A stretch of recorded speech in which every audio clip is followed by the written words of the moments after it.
Hello everyone, this is Defense Politics Asia and Commander, this is the situation report. All the SITREP for the Ukraine war or the special military operation in Ukraine for the day of 826 for the 29th of May. We're going to start off with the frontline changes report. There is a number of frontline changes again. Nowadays, every day there are frontline changes, so it's quite scary. And again, all is red this time around. There is frontline changes over at Uruzhaine, Klipoke, Zaporizhzhia, Klishevka, Avdiivka, Novoporodske, Netailove, and Staromayoske. So we're gonna start off with the Kharkiv Front, the frontline change over at Klipoke. So there is a geolocation of Russian forces geolocated by Crimea Caprice, and this means that the Russian forces is now confirmed to be at this southeastern part of Klipoke, which means that the Ukrainian claims that they have until positions until here is now incorrect. It has been invalidated. Russian forces at least have progressed in this area, or the Ukrainians never had it for all this while. So that's the frontline change over at Klipoke, over at the Lipsy sector. The next frontline change is over at Zaporizhzhia, just nearby. Over at the Zaporizhzhia sector, the Russian forces finally is geolocated in this area here, which we have been wondering if the Russians have captured.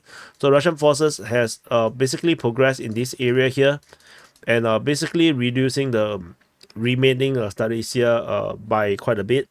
We still do not know if this area here is under Russian or Ukrainian control, because the Russians claim it, but the Ukrainians denied it. So if let's say the Ukrainian mapping is correct, this part of Zaporizhzhia is still under Ukrainian control, then the Russians have taken just about half of Zaporizhzhia. However, we have to note that the Russian Defense Ministry has already declared Zaporizhzhia captured. So very unusual situation.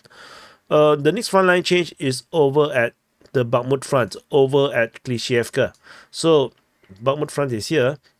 And in this area here, a geolocation, a very rare one, I would say, in this area, the Russian forces geolocated at this location, which confirms that the Russian forces have taken some grounds in this southeastern part of Klishevka, north of Avdiivka.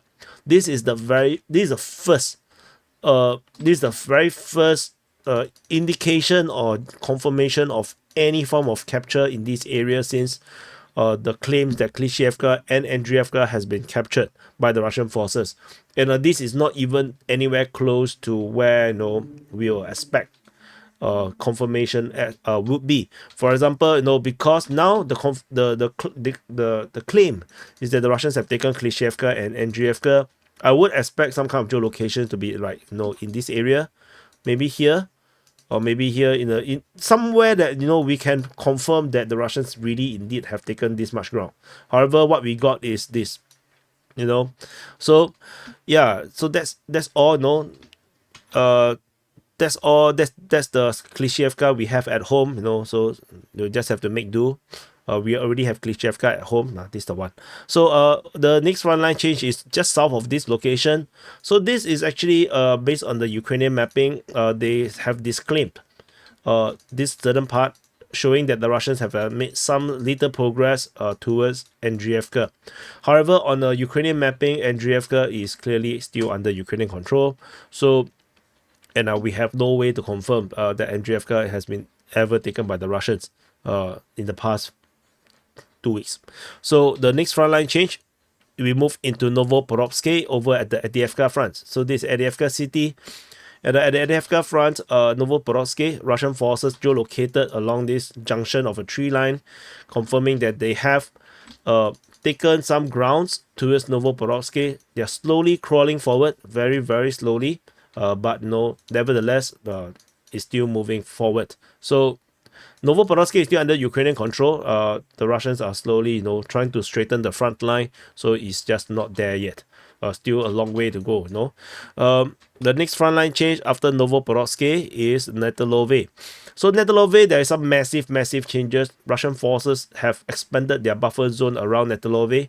So can I zoom in? That's a bit too much. So Russian forces have taken the entire northern part of Netailove in a full full control, of all the buffer zones that you require to control Netailove, as well as geolocated in the southern part of Netailove, southwestern part. So this actually fully confirm the capture of Netailove. Like, there's no way to deny it anymore. This is firm control of Netailove, and this is based on a Ukrainian mapping by Deep State UA. And so I don't remember seeing Deep State UA acknowledging that the Netailove has been captured. So, but yeah, so it's okay. No, but the mapping clearly shows it's captured. There is some entrenchment north of Netailove. You can see there's some entrenchment around here in the north. It's now all taken by the Russian side. They have also taken this tree line. And so the only ones the Ukrainians could still deny Netailove is through this forest along the lake. But I also have my doubts if the Ukrainians are there. So anyway, that's some massive change over at Netailove. The next frontline change is over at the Donetsk Front, over at Uruzhaine. So, and Staromayorsky. So there is this 2 little change. These are not frontline change. These Russian claims. So based on Russian mapping, the Russians have progressed a little bit over on this southern part of Uruzhaine, and as well in the north. This northwestern part of Staromayorsky. So the battle at Staromayorsky and Uruzhaine continues. So these are the frontline changes. Report this, like everything there is of the frontline changes. So do press the like button, subscribe, and if you want to access this mapping, the link is in the description. You will also be able to see the latest the videos. So which will be you'll be able to see them. Yeah, like this, you can see them, and of course, but the viewer version, the all this information is on the left, is a left column, so you can actually get access to all these things. So there's also no videos for other stuff. So anyway, going back to the SITREP, we have a Ukrainian MiG-29 shot down over Ukraine again. Yet another MiG-29. This time round is also by air defense systems. So not sure what is the story behind this. So take it with a pinch of salt. We move into the Kharkiv Front. So into the Kharkiv Front, we have some continued battles at the Kharkiv offensive. The Russian forces shelled Mala Danilivka, and they are attacking in the Lipsy sector. They are attacking Neshkushny.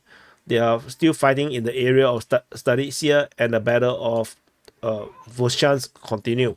So moving into the Lipsy sector, we can actually see that the Russian forces have made some progress in the Klipoki region. This area here is already claimed by the Russian side. It's just that the Ukrainians never acknowledged it yet. So we'll just have to continue to wait and see, because ultimately, if you actually looked at the satellite imagery, you can see that there's actually not much things here. Like, it's just fields. So it's just some kind of farming area here. So not much places to entrench themselves as well. So unless the Ukrainians have a position around this some sort of a tiny stream or whatnot, then yeah, it's clearly under Russian control. But of course, we just have to wait. This area is a dacha region. These are summer houses. So let's move on. So that's all from the Lipsy sector. Interestingly, is the mention of Nekushne or Nekushnoye, according to the Russian Defense Ministry, reviving this this battle here. Well, we have no idea if this is a shelling or is this an attack. So there is no information regarding this. So we just have to continue to wait. Zaporizhzhia, we finally have some corroboration of some Russian progress. So they have taken another chunk in the center of Zaporizhzhia.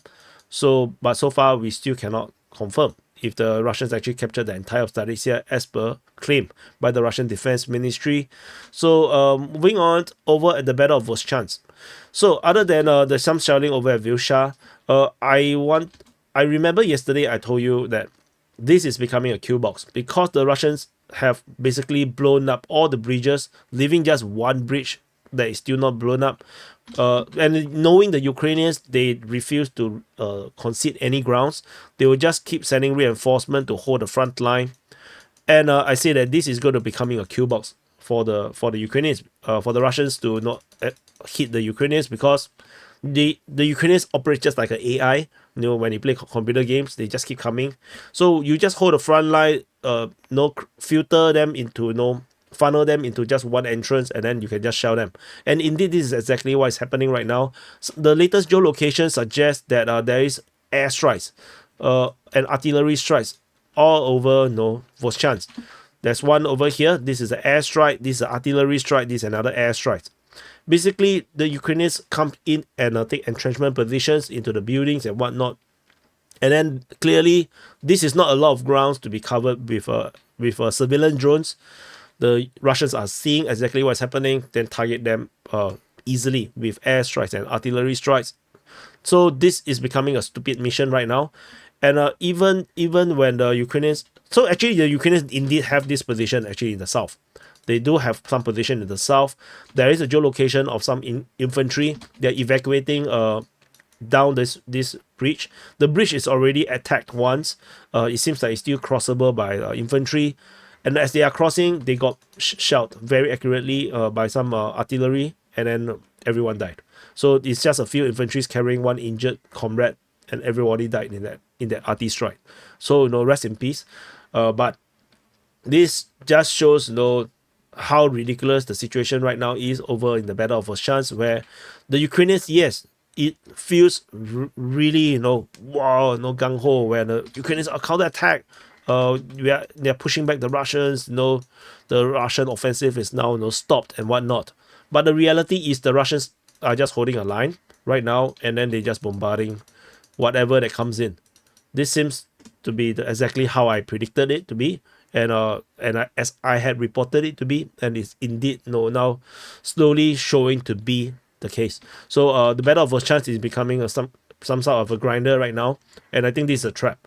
I already said this is a trap, and this is clearly a trap. The Ukrainians, in my opinion, should just go south of the river. So in case you cannot see, there's this river, this VOVCHANSK river.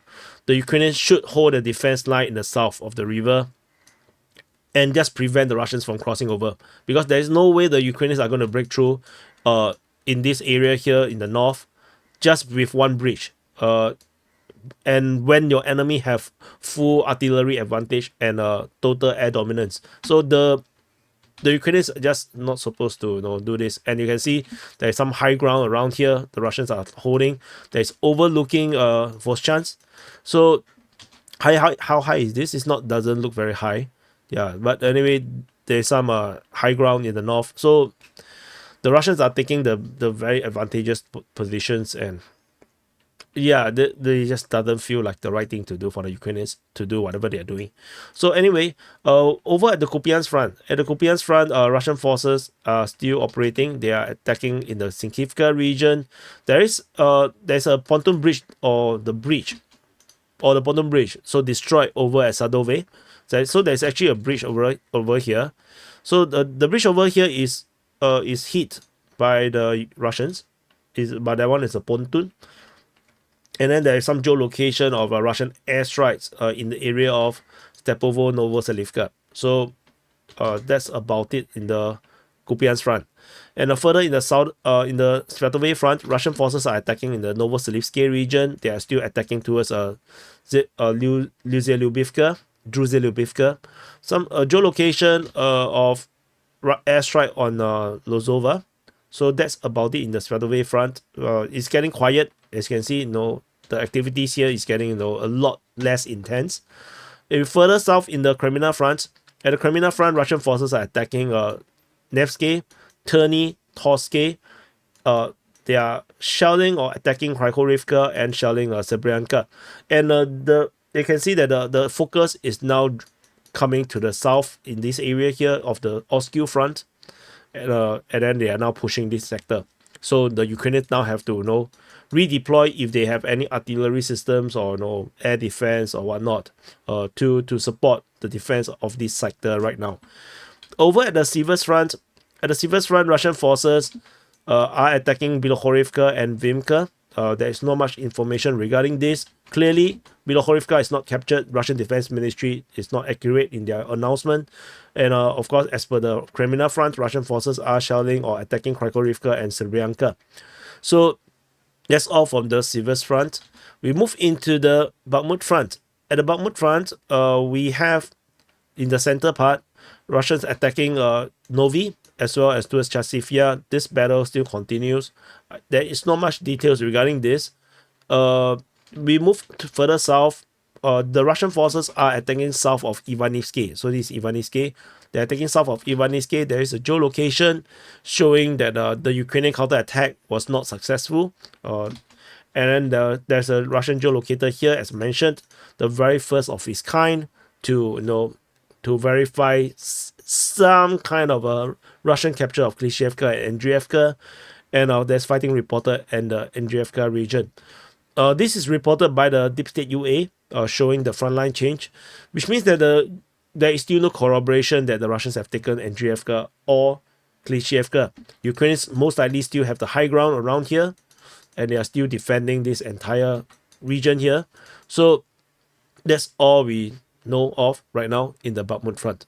And we move on to the Niu-York Front. There's nothing at the Niu-York Front. We move into the Avdiivka Front. At the Avdiivka Front in the north, let me see, can I fit everything in? I can. So Russian forces are attacking Novo-Alexandrivka. They are attacking towards Yekhanivka, fighting at Novoporovsky, as well as fighting reporter at Netailove. So as you can see, Avdiivka Front is super quiet right now. The entire intensity of the war right now over at this front line has reduced. Maybe there's regrouping, maybe replans. It could be Russians are trying to, in the northern side, secure whatever they have captured, building new entrenchment, new bunkers. It is possible. And over in the Netailove region, as mentioned in the frontline changes report, Russian forces are expanding their buffer zone in the north and the southwest of Netailove. So this creates a good buffer to protect Netailove, and Ukrainians are losing this town forever, as it seems. And as you can see, there is also this river here, and this looks like a peninsula. So the Russians would definitely want to take out this entire peninsula here and around this Kalovsky reservoir, and that would give them a very, very strong defense positions in the Netailove region. And they are already starting to shell Kharkivka. So over at Kharkivka, there is already an airstrike on the Ukrainian forces that is holding in this high ground just west of Kharkivka.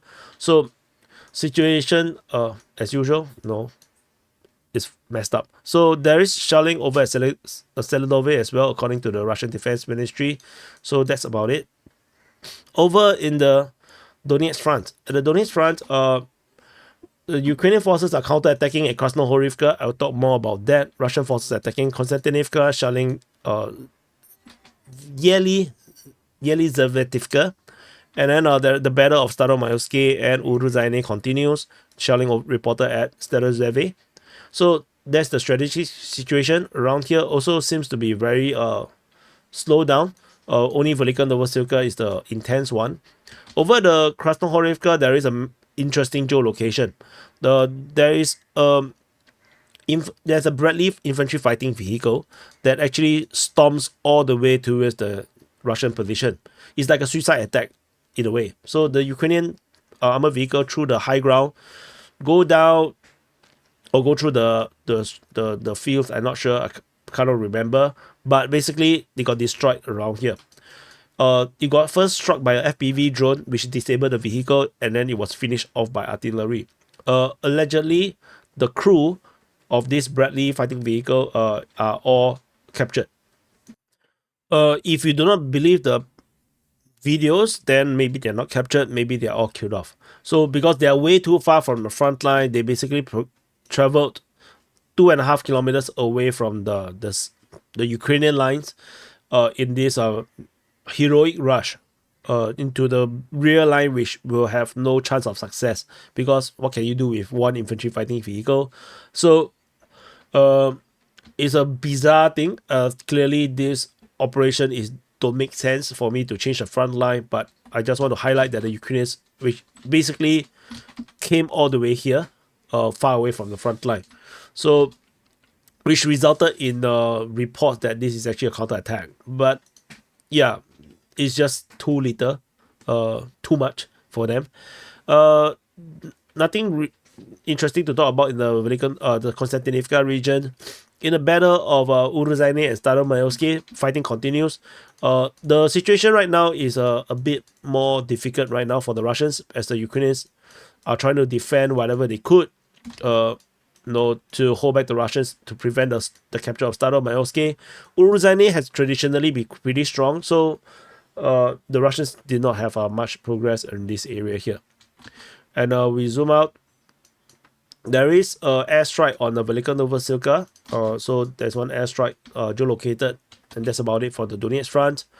Over at the Zaporizhzhia Front, there is a geolocation of a guided bomb strike over in Malinivka. So Malinivka has been subjected to long-range attack for a long time. So I'm not sure what's the deal over there. That's all. There's some fighting reported at Kayamsky. So the Russian Defense Ministry reported about fighting at Kayamsky. So, but that's about it. I don't think this is much. This is just a probing or some kind of fire attack. Nothing. No more report over in the Orykiv sector. So no, that's it from the Zaporizhzhia Front. As you can see, everything's slowing down. And over at the Kherson Front, there's no fighting reported at Krinky. The Oleshki sense mystery is no longer repeated. And the Russians shelled at Tyahinka as well as over this location called Shovony Mayak. So this is the two positions that the Russian Defense Ministry reported that they have inflicted damage on the Ukrainian side. And that's about it for the Kherson Front. And so there is also this rumor of a Kinzhal strike on some NATO or Ukrainian underground facility somewhere in the western part of Ukraine.